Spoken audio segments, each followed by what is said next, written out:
avoir comme invité à Buzz pour cette édition, pour cette 21e édition de Buzz. Je rentre d'entrée de jeu avec une question à l'actualité et le dossier Petro-Caribé qui fait la une de l'actualité. Alors, ma question précise, pensez-vous que ce dossier est bien abordé avec de bonnes chances qu'on ait des résultats, avec de bonnes chances d'aboutir? Bon, d'abord, je voulais vous remercier de vous être déplacé en plus pour venir me voir et pour que nous ayons cet entretien pour le Buzz. Si nous analysons la façon dont ça a débuté, on est en mesure de se poser beaucoup de questions. Si nous analysons la façon dont ça évolue, on se pose d'autres questions. Je m'explique. Quand on pense qu'au niveau du collectif du 4 décembre, par exemple, nous avons fait une première marche, une première manifestation pour définir une lutte contre la corruption. À cette lutte, il y a certainement le phénomène Petro-Caribé qui s'inscrit. Et quand on a parlé de reddition de comptes au niveau de la population, au niveau du collectif du 4 décembre, on a retrouvé, je dirais, en face de nous, en face de la population, un chef d'État qui, à nos yeux, semblait se poser vraiment en quoi devant une éventualité de jugement des gens impliqués dans cette histoire de Petro-Caribé. Parce que vous dites, sous gouvernement, pas de persécution politique. Bon, pour nous, ce n'est pas la réponse d'un chef d'État. Nous comprenons que le chef d'État dise que il y a certainement ces gens à lui, et il y a l'équipe d'où lui il vient. Nous comprenons qu'il veuille éventuellement les protéger. Mais je pense que ce n'est pas les protéger quand on essaie d'évacuer le problème. Les protéger parce qu'il y a beaucoup de noms qui sont cités dans ce dossier et des noms qui se retrouvent au sein des amis ou de la clique ou du clan du président de la République. Mais il y a des gens peut-être qu'on a indexés et qui sont aussi innocents. On ne sait pas. On ne peut pas savoir par avant qu'il y ait une enquête sérieuse, un jugement. Maintenant, il y a des gens qui sont indexés parce que dans notre pays, il est très facile, on fait ça aisément, de démonter quelqu'un. C'est-à-dire de salir le nom, la réputation de la personne. Ça se fait, et ça se fait vraiment en général sans aucun remords. Il n'y a pas de justice, la diffamation est acceptée et c'est pas sérieux. Donc, des gens qui sont indexés ainsi,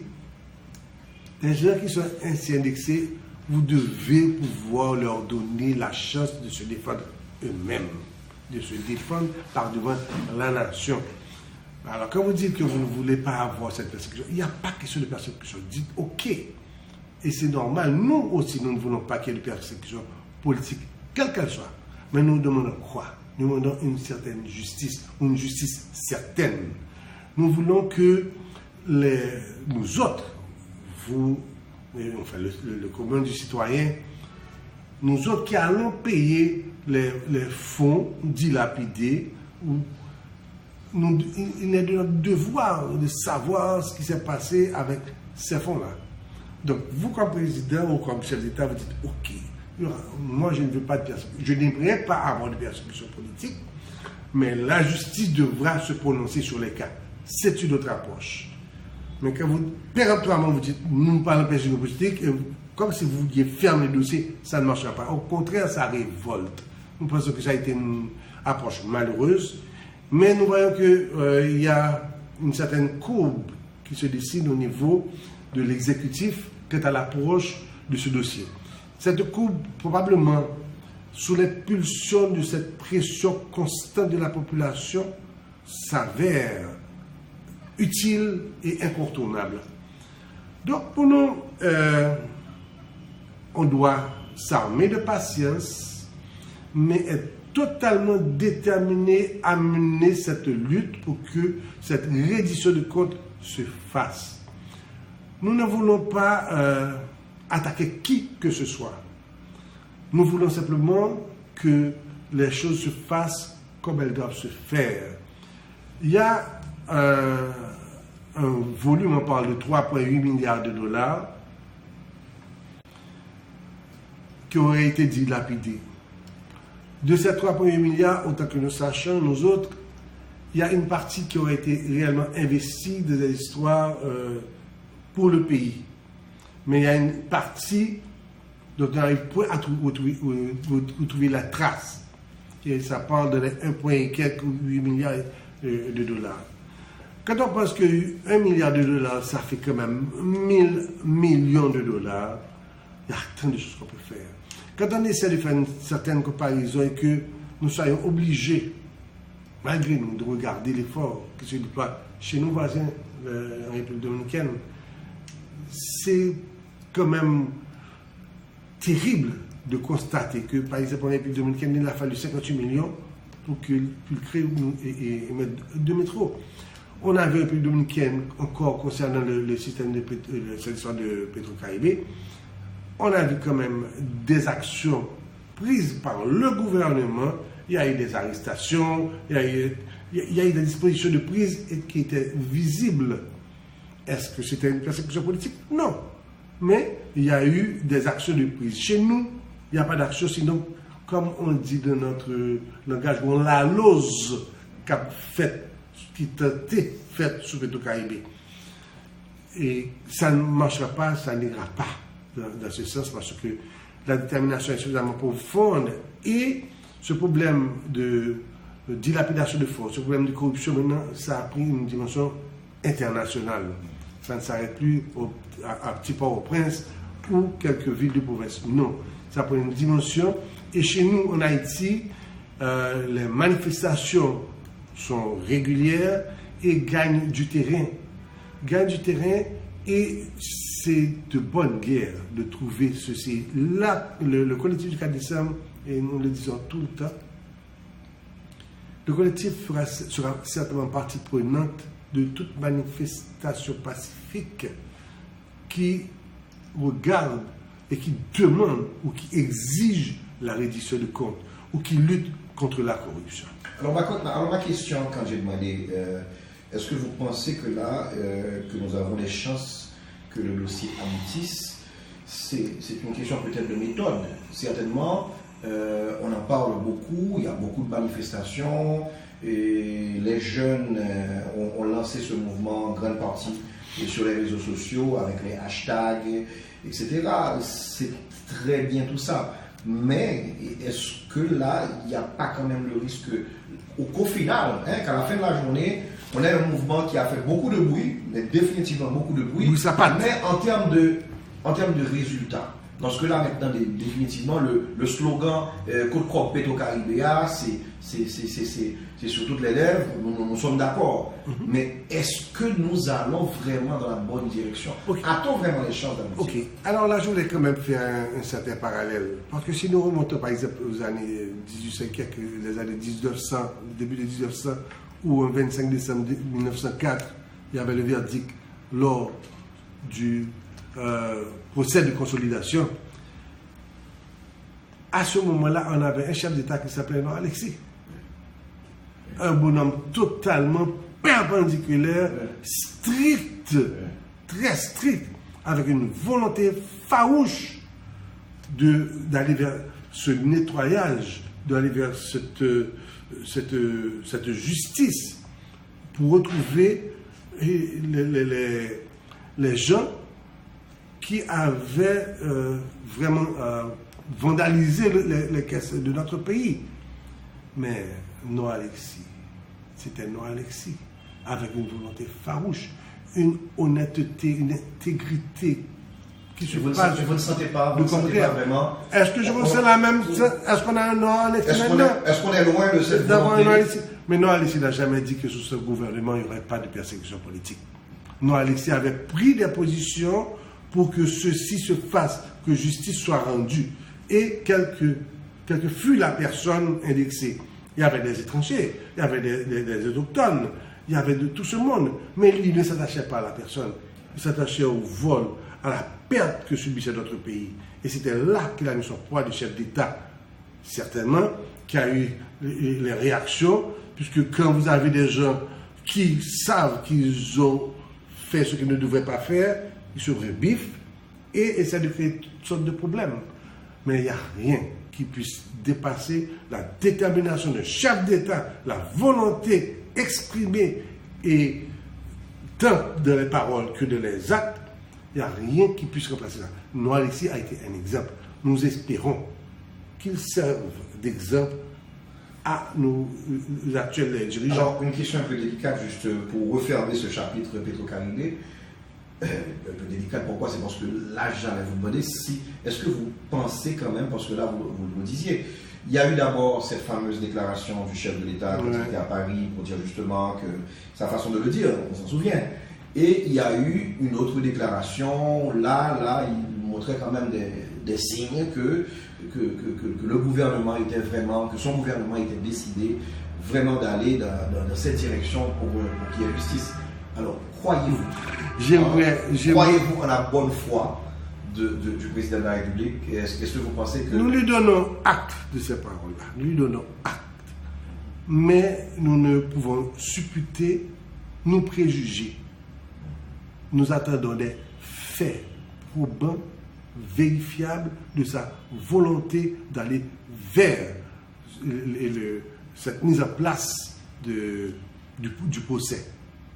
Et non pas de servir d'éponge ou d'exutoire pour qui que ce soit, quelle que soit la personne, bien qu'il dit beaucoup de choses, notre président. Mais il nous faut avoir des actes, laisser la parole aux actes. Mais la position du chef de l'État vis-à-vis du citoyen haïtien, vis-à-vis de la nation. Pour moi, la méfiance est très, très, très grande. Il y a un déficit de confiance vis-à-vis du chef d'État ou de nos dirigeants en général. Et quand il y a une méfiance, ce sera très difficile d'avancer. Et il faut pouvoir recréer la confiance. Or, on n'achète pas la confiance. On gagne la confiance. Et une confiance, ça se gagne lors de la compétition. Quand tu gagnes une coupe, on gagne la coupe, on n'achète pas la coupe. Il faut pouvoir gagner la confiance. Ce sera un travail immense qu'il faudra faire. Okay, très bien. Ok, eh bien, alors j'en arrive au collectif 4 décembre dont vous êtes le coordonnateur général. Est-il possible de voir un jour le collectif 4 décembre impliqué dans la politique active? Vous êtes impliqué dans le social, vous êtes très impliqué, mais je veux dire impliqué dans la politique active en envoyant éventuellement des candidats aux prochaines élections. Nous ne sommes pas là. Ce que nous sommes un mouvement citoyen. Il y a un vide au niveau de notre société. Il y avait un vide au niveau de notre société. Il y avait un vide au niveau de ce qu'on appelait la société civile. Ou bien qu'il y avait une connotation, je ne dirais pas négative, mais pas vraiment en la faveur de sa société civile. Et il y avait un besoin d'expression de citoyens. Les citoyens marmonnaient.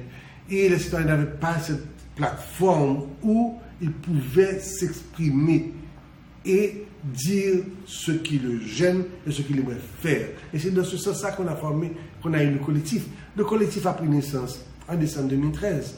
Le collectif a pris naissance et sa première manifestation réelle a été le 25 février 2014 lors de l'affaire dominicaine.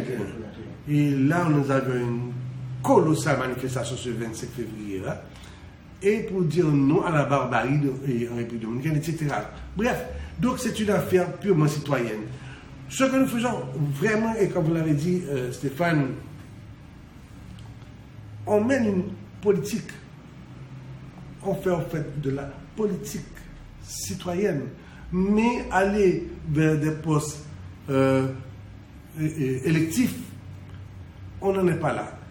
Je vais vous dire que, je vais vous confier qu'il y a beaucoup d'individus qui nous ont contactés, qui sont venus nous voir, etc.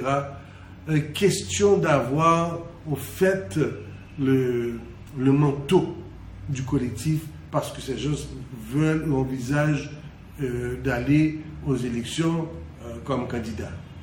Je dis non, on ne veut pas, au moins pour le moment, on ne veut pas cautionner qui que ce soit en donnant l'appui citoyen qui l'appui est dû.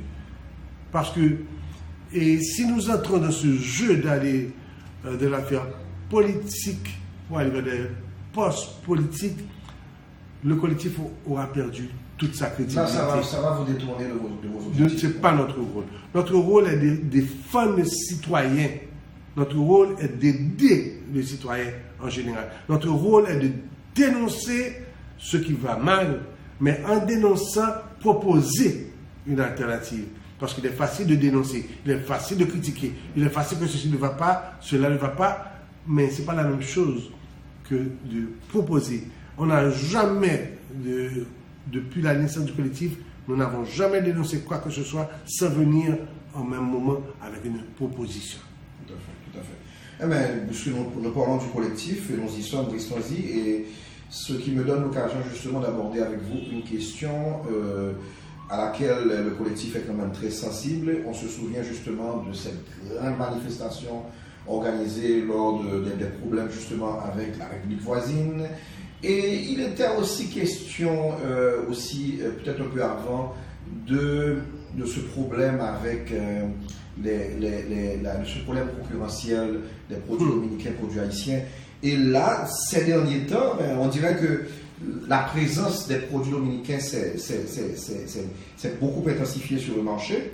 Alors, la question, c'est comment est-ce que le collectif appréhende la question ou du moins, c'est comment est-ce que dans votre lutte, de votre bataille, comment est-ce que vous-même, vous comptez aborder la question justement face à cette invasion des produits dominicains? Au fait, nous vivons de la République dominicaine.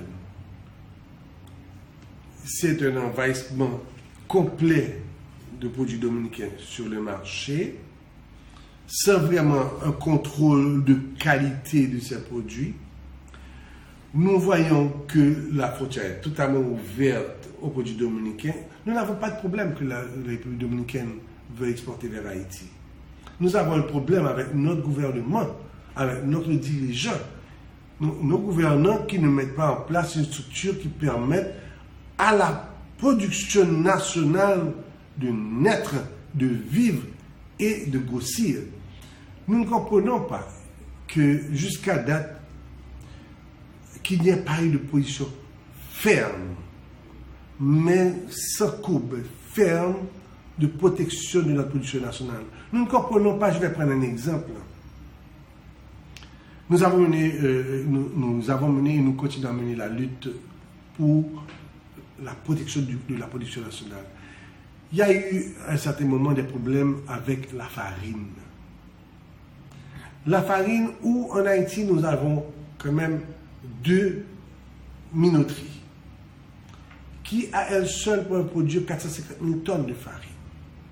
Nos besoins sont de 320 000 tonnes. Ça veut dire quoi? Ça veut dire que nous aurions même un excédent de 130 000 tonnes que nous aurions pu exporter. Comment pouvez-vous concevoir que nous recevions encore et toujours de la farine de l'extérieur? C'est totalement effarant. Ça veut dire que nous avons un État, nous avons un système, nous avons des gouvernants qui ne prêtent pas oreille ou ne font pas la défense de notre production nationale. Pourquoi? Parce que certainement, au niveau de ceux qui devaient prendre des décisions, il y a, enfin, ceux-là même. Mais c'est fort, oui, Jean-Robert Angan, vous dites que nous avons des gouvernants qui comment dire, qui ne défendent pas notre production. Absolument. C'est pas du dire. Les faits sont là. Comment ça se fait que nous ayons encore de la farine à rentrer en Haïti alors que nous avons une capacité de production beaucoup plus grande que nos besoins? Ça veut dire qu'au niveau du gouvernement, il n'y a pas eu de mesures prises pour bloquer l'importation de farine de l'extérieur. La chance d'abord d'employer plus de gens et la chance de développer à pratiquement pleine capacité ou à 90% de capacité la production de farine. Donc, si nous voyons que ces produits-là existent toujours, c'est qu'il y a une lacune très forte. Alors, c'est une question d'intérêt. C'est parce que, c'est ce que j'avais commencé à dire. Les gens qui étaient préposés ou qui sont préposés à la défense du produit national, est-ce que ce ne sont pas ces gens-là qui font partie de ceux qui importent ce même produit de l'extérieur? Parce que la logique est simple. La logique est simple. Parce que si vous, Stéphane, vous avez le pouvoir de bloquer une affaire, un produit que moi j'aurais exporté, pas vrai? Mais que vous avez avec Georges qui est à l'extérieur une entente et vous êtes parti éventuellement d'une compagnie avec lui pour laisser entrer son produit, vous ne faites rien dans le pays. Pourquoi? Parce que vous défendez vos intérêts personnels. Donc, je crois qu'il est grand temps que les dispositions soient prises. Il est grand temps que nos hommes d'État prennent les mesures de protection de nos produits. On a essayé, à l'époque, il y a un Premier ministre du nom de... comment s'appelle encore? Evans Paul. Du nom de Evans Paul. À cette époque-là, on était très fort dans la lutte contre cette évasion dominicaine. Après, le Premier ministre, Kaplum, il était Premier ministre à l'époque, avait pris une mesure interdisant l'importation de 53 produits. Je me souviens. OK? Qu'en est-il maintenant? Donc, il y a non seulement ceci, lui, il avait fait au moins l'effort de dire ça, l'effort de mettre en place une certaine disposition pour porter un blocage à cette importation, mais après, ça s'en allait. Oui. Ça s'en allait jusqu'à ce que nous vivons aujourd'hui. Aujourd'hui, qu'est-ce qu'il nous faut? Et c'est pour ça que nous sommes en train de chuter comme nous chutons. Nous parlons, enfin, on sait que Haïti aujourd'hui est à la traîne du monde, considéré le pays le plus pauvre de la planète. Taux d'indice de développement, on voit ce que ça donne. Il n'y a rien. Quelles sont les mesures qui sont prises pour encourager un jeune, pour encourager les paysans, pour encourager la production nationale? Qu'est-ce qui est pris comme mesure? Pourquoi on doit continuer éventuellement à importer, comme je disais tout à l'heure, la farine? La filière rizière, comment ça se fait que nous ayons des dirigeants, et cette image-là frappe, mais blesse, des dirigeants à applaudir du fait qu'un pays étranger vous fasse don de combien de tonnes de riz? Oui. Mais c'est une insulte à une population que d'applaudir, vous, comme responsable, d'applaudir des dons pareils. Qu'est-ce que vous faites de notre filière de riz? Rien. Vous importez. Le paysan, lui, qu'est-ce qu'il peut faire? Puisqu'il ne trouve pas d'exutoire, il ne trouve pas une façon vraiment de faire passer, de vendre son produit. Il n'a pas cet encouragement, puisque les produits qui viennent de l'extérieur, finalement, il y a probablement un dumping qui se fait. Mais comme on dit Jean-Robert Angan, pas un secret dans fait là. S'il faut des mesures pour pouvoir stopper cette invasion, s'il faut des mesures pour pouvoir redresser, remembrer, comme on dit, la production nationale, on ne va pas chercher midi à 14h, il y a des choses bien précises à faire. Oui. Donc, à la lumière de tout ça, est-ce que ça sous-entend justement qu'il y a, alors est-ce que je devrais collusion. dire mauvaise foi, ou bien c'est justement cette question d'intérêt, parce que finalement on tourne autour du pot et les problèmes sont là, on a une gourde qui déprécie et c'est la dégringolade. Et donc, est-ce que là, ça sous-entend que c'est vraiment un manque de... Il n'y a pas une volonté vraiment. Il n'y a pas une volonté vraiment de renforcer cette production. Et au fait, il n'y a qu'une volonté, d'après ce que nous voyons, qu'une volonté de nos dirigeants, c'est d'assauter le pouvoir et de faire tout ce qui a lieu pour garder le pouvoir. Mais on ne voit pas de volonté de nos dirigeants à arriver au pouvoir pour la défense des intérêts du commun des citoyens. Ça ne se voit pas. Il faut que ça se manifeste. Ça ne se manifeste pas. Aujourd'hui, la vie devient extrêmement difficile. Vous avez mentionné, Stéphane, la dégringolade de la gourde. Mon Dieu, la gourde est partie 2009-2010. On était à quoi? 39 gourdes et quelques. On est à 72 gourdes en 8 ans. En 8 ans, on est passé du simple pratiquement au double. Qu'est-ce que ça indique? Ça indique que nous ne faisons rien pour le développement de notre pays. Nous ne faisons rien pour exporter. Nous dépendons de plus en plus de l'extérieur et notre niveau d'importation, ça nous tue totalement. Et plus ça va, plus ça devient. Alors justement, dans ce contexte-là, comment voyez-vous l'avenir des PME et quelles sont les chances vraiment des PME aujourd'hui par rapport à une telle situation d'évaluation de la gourde, sans parler de l'instabilité politique? Comment voyez-vous l'avenir des PME dans un tel contexte? Sombre. Très sombre. Très sombre. Parce que on est en train de discuter de... C'est comme si nous étions des myopes. À petite vue. Et maintenant, ce qui vraiment prend de l'emphase chez nous, c'est le bluff éhonté. Promettre un tas de choses et ne rien réaliser. Promettre pour garder au fond la sympathie des autres. Mais les faits n'expriment pas ces promesses. Les faits n'expriment pas de volonté manifeste de gouvernement qui veuille l'émancipation de sa population. Tous les indicateurs sont en rouge au niveau du développement. Quelle filière développe-t-on vraiment? Quelle filière? Il n'y a pas de filière qui permette la création vraiment d'emplois dans l'agriculture notamment, qui devrait être... Parlons de l'agriculture pour revenir un petit peu au Petro-Caribé. Mon Dieu. Petro-Caribé vous donne l'option de payer avec des produits que vous auriez vous-même produits. Okay.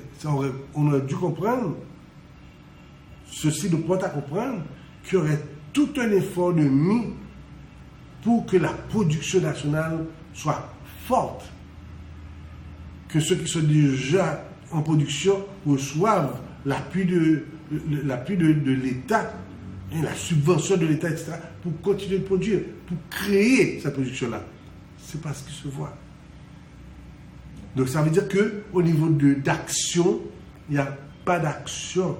Et ce que nous demandons, c'est que maintenant, il faut aller à des actes. Il faut cesser de parler, mais de laisser aux actes de se parler eux-mêmes. Et donc maintenant, les PME,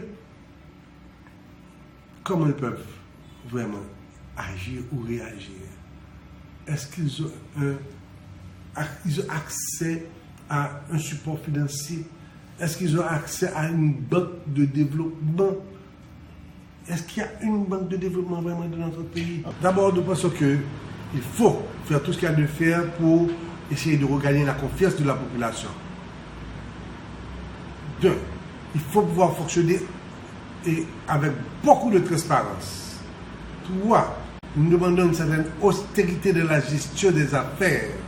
Pour quelle raison? Par exemple, l'autre jour, je vois le chef de l'État se déplacer, il passait là, 15 véhicules comme cortège. 15 véhicules.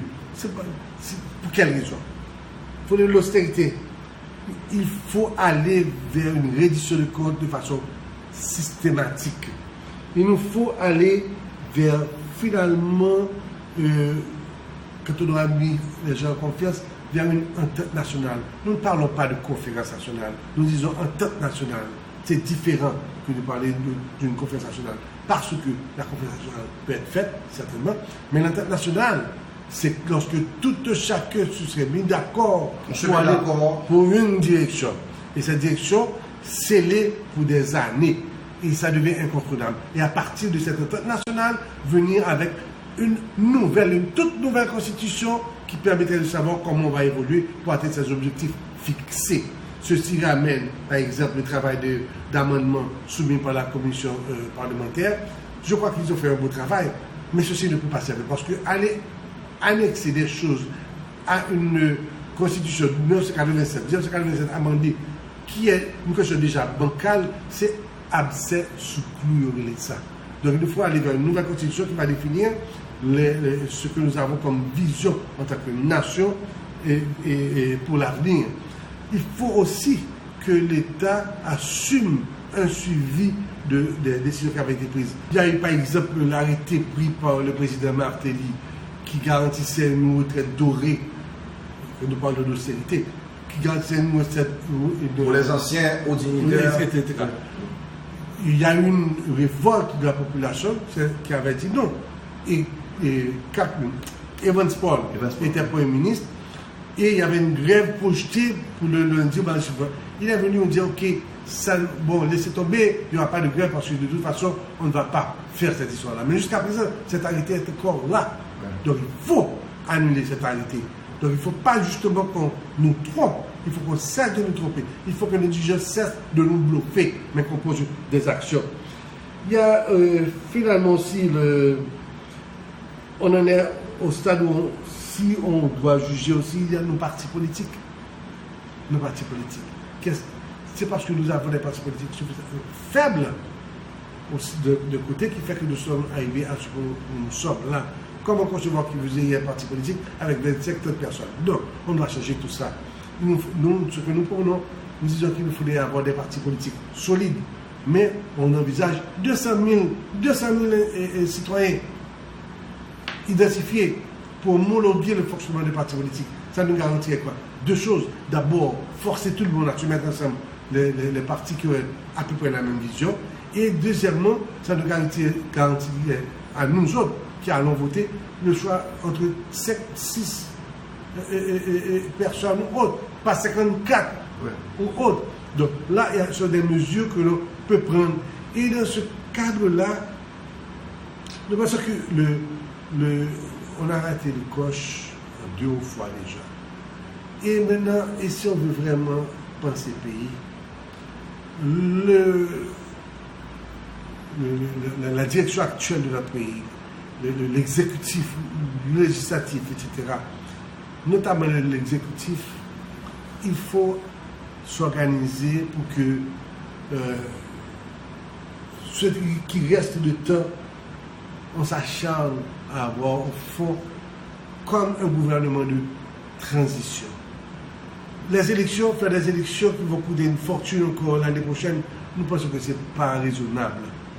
Pour nous, et nous l'avons suggéré, qu'on prenne les 3 ans qui restent pour faire rien d'autre que de remettre les institutions en place et les rendre fonctionnelles.